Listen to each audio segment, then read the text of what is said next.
Hello and welcome to Unacademy. I welcome you all to this session. Now, based on the pattern of the examination, looking at the previous year questions, Buddhism is a high yielding area. You can get 1 to 2 questions on a yearly basis, and therefore, in the next 10 to 15 minutes, what I want to do with you is I want to revise the key areas out of which questions have come, and I will keep on telling you where they're asking questions. When it comes to literature of Buddhism, I will deal that separately. I will have a separate session on all literature relevant for the examination. That I will do after this session. But this session is specifically to give you term-based understanding. I'll do terms. I'll do the difference between Mahayanic, Hinayanic, and Vajrayanic Buddhism. I'll tell you what are the terms generally related to the process of the Ashtang Marga. And we will also discuss Tri Ratna and Acharya Sachais, which is basically all the major concepts which are embedded within Buddhism. But remember, I will do terms also. So, if you want the PPT of this session, you have to just go into this Telegram channel and you'll find it there. Now, when we talk about Buddhism, the first set of terms or stories are linked to him becoming Buddha. We already know that he was born in Lumbini, Sudhodana's son along with Maya. His name was Siddhartha.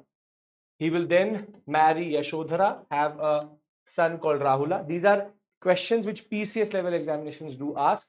The father, mother, wife and son of Buddha. Then we talk about how at the age of 29, he will see three things: corpse, old man and a sick man. And he will see the answer to that, which is a renunciant or a monk. And then on his horse, Kanthanka, he's going to then start to meditate. Then in the meditation cycle, you have two terms related to Mara, a person who wanted to distract him, Sujata, who gave him the rice bowl or the what we call as kheer, which in turn led to the Dharma Chakra Parivartana, which is the moment when he understood what is the Ashtang Marg, what is the Atri Sachai, and this moment the wheel of Dharma changed, and in turn he will become a very important personality, a very important thinker who will then start a religion also, and therefore Sarnath being a very important space. This is the basic story of him becoming from Siddhartha to Buddha, the enlightened one. So remember the name of the actors. Further, you should know that what is Dharma Chakra Parivartana. Remember, Dharma, Dhamma are the same thing. Prakrit word for Dharma is Dhamma. So Dhamma Chakra Parivartana.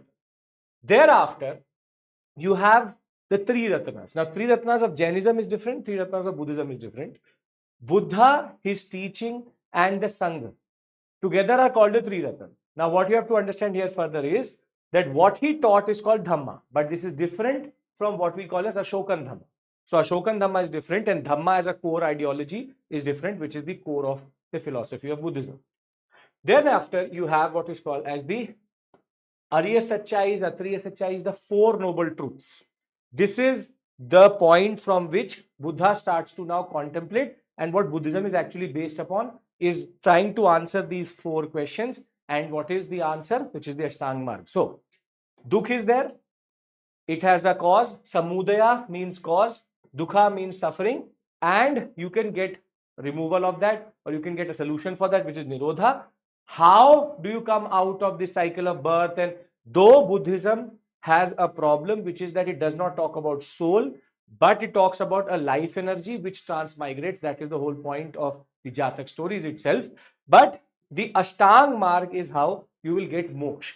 All the religions, be it Vedic Brahmanism, Buddhism, Jainism, any religion is talking about moksha. What happens after life? How do you come out of the birth cycle of what we call as birth, rebirth, death? This whole cycle, how do you break?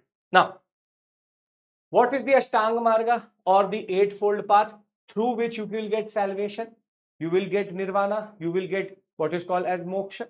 First is right view. Remember it like this. Visa lems, which is right view, right intention, right speech, and right action. Visa. Then you have lems, which is livelihood, effort, mindfulness, and samadhi basically means meditation or meditative practice. This again can come in the examination directly, which of the following is part of the Ashtang Marg. UPSC is not asked a question about Ashtang Marg. It is not asked a question about the Four Noble Truths. It is not talked about three Ratnas. This is all fertile territory for asking a question. Now comes the most important area where students tend to just go into anything, everything. They start to read glossaries out of websites. You will never be able to remember all the terms for Buddhism. Literature I will deal separately, but as I said, the terms of Buddhism, the ones which I am giving you here in the context of the examination for 2026 and for an overall perspective for 27, 28, 29, whatever you are, the idea is very simple, that these are the bare minimum terms which you should know, and this will give you any question which is easy moderate. If they will go into a terminology which is extremely difficult, you as it is cannot basically get that question. And if you want a consolidated understanding for all of these things in one space, you also have the coursework in history by me, which has all of this in a very systematic manner given in one place. Now, first is, what does Buddhism target? Buddhism targets what is called as the concept of Trishna, which is desire. Desire is the problem of everything. Therefore, you have to remove desire, and that can be done through the concept of what is called as law of dependent origin and the idea of the Pachya and Samupada. And therefore, now these two terms become important for us. Further, one of the terms which has been asked in the examination directly is called Nibbana. Nibbana basically means extinction of flame of desire. It does not mean physical death. It just talks about how your desire can go away. What is then Parinibbana? Parinibbana is when an enlightened being dies, but when Buddha dies, it is called as Mahaparinibbana. Mahaparinibbana. So enlightened one would be, for example, Avalokeshwar or any of the Bodhisattvas if they die. So you have Krishna, Nibbana, Parinibbana and Mahaparinibbana. Parinibbana is enlightened one, monk. Nibbana is the extinction of flame of desire. This is what came in the examination. And Mahaparinibbana is basically the death of Buddha himself.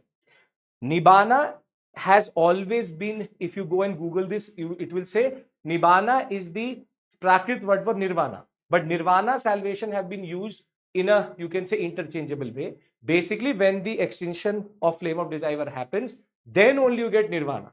So therefore, Nirvana, Nibbana becomes similar, but in Prakrit vocabulary and English vocabulary, they are different words, have different meaning, because Nirvana would mean the path to salvation, which is moksha. Now, further, I have also compiled these words for you, out of which Upasak, Upasika, very standard words which you should know, because which is male follower, female follower, Upasak, Upasika. Arhat again is a person. Arhat again has been used. If it has A-R-A-H-A-T, then it's different. A-R-H-A-T, Arhat, basically means a person who's listened to the Ashtang Marg, but is not a follower of Buddhism. For example, you and me. Thereafter, you have the Opsta, which is basically the locality in which the Sangha members are there. Then Dharma Chakra Parivartana we discussed. Anicca, which is impermanence. Then we discussed this also. Upada, which is attachment. Avijja, which is ignorance. Pravajya ceremony is when the person leaves for the monastic establishment, the process of becoming a monk. Then you have Upaspada, which is the idea of ceremony of a novice becoming a full-fledged member once you have done Pravajya. And Upasak, Upasika I have discussed with you. And when a person joins the Sangha, he becomes without Varna. Therefore, the concept of Veva Niyavayanti. Don't have to learn the pronunciations, just have to know the terms. Please learn these terms. These are bare minimum terms along with the word Arhat. Arhat has different meaning in Jainism. Arhat has A-R-A-H-A-T is different. This is Arhat, a layman follower or a layman basically knowing the Ashtang Marg. Easy, simple to understand, but generally interesting. Then, one standard thing which UPSC has asked, can ask, is Buddhist councils. There are 4 Buddhist councils. In the odd ones, books were written, which is Vinay Pitak and Sutta Pitak. And here Abhidhamma Pitak was written, making it what is called as the T Pitakas. And in the even ones, there have been splits. Here you have the split between Theravada or Theravestin and Mahasangika. And here you have the difference between Mahayanic and Hinayanic. And out of Mahayanic comes Vajrayanic. This is a very standard thing. If you can remember, you will remember it for the examination. You will be able to answer most of the questions. First, second, which is first, third books, second and fourth split. Theravada, Mahasangika, and Mahasangika then further splitting up into Mahayanic and Hinayanic.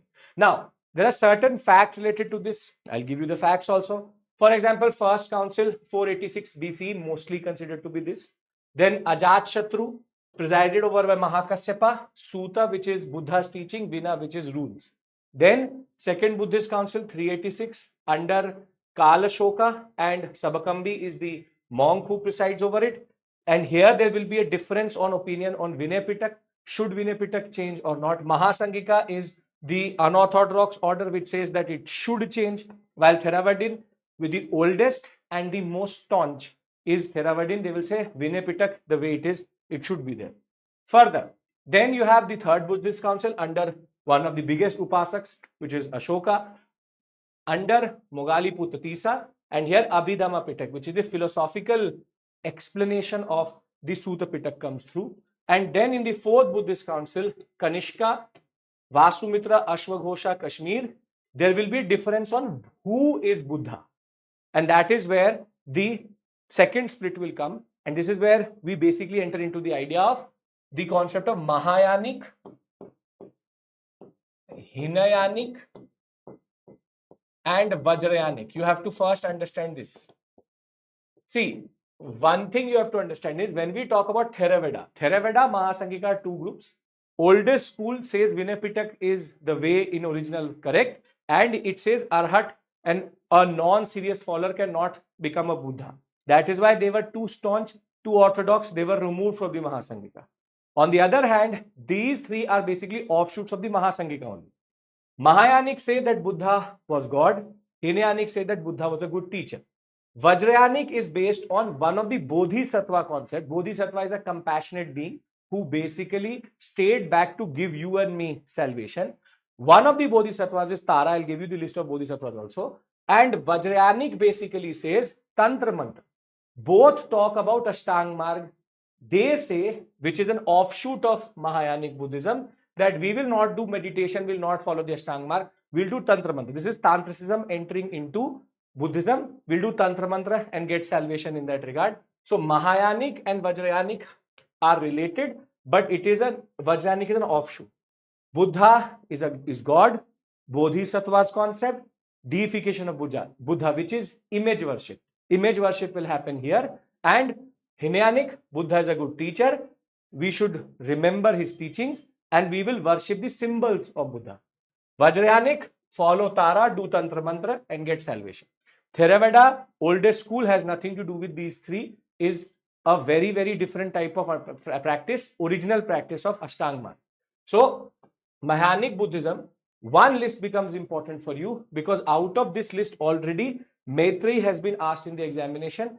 This is the list of Bodhisattvas. Avalokeshwar, Vajrapani, Manjushri, the Samantabhandra, Shishtigarbha, Maitreyi, Akasagarbha, Tara, Vasudhara, Skanda, Sitapatra. Maitreyi was asked in the examination directly, who is the future Buddha? Any of this can come. This Avalokeshwar is also called as Lokeshwar, is also called Bodhisattva Padampani, and Avalokeshwar, Vajrapani, Manjushri are considered three principal Bodhisattvas or deities within Buddhism itself. So remember this list, it is important. You should know the other part also. Avalokeshwar, for example, is known as the mind or the one of the protected deities, the most important, the most closest to Buddha. Then after Vajrapani, he is one of the protected deities again. He is considered to be the power of Buddha. Then Manjushri is another protected deity. He is the wisdom of Buddha. So power, wisdom and presence all together. Then for example, Tara is the one who is worshipped within the concept of Vajrayanic Buddhism. In Hinayanic, as I said, symbols are very, very important. Lotus, Dharmachakra, Stupa, and therefore Hinayanic Buddhist practice, for the most known, which is Amravati school of sculpture, you will only find Buddha's symbols and the different animals which are associated with it. And as I said, Vajrayana, the thunderbolt vehicle, Tara, basically based on the idea of using the concept of Tantra Mantra to get salvation. So, What do you have to understand here? There are three sets of facts which you have to understand. Terms, I have given you the list here. You have to understand the councils. I have again discussed this here. Further, you have to know what happens in these councils. Again, I have explained that to you. And then you should know basic facts about Buddha, which is maybe state PCS level. And one thing is that you should know also what are called the sects of Buddhism.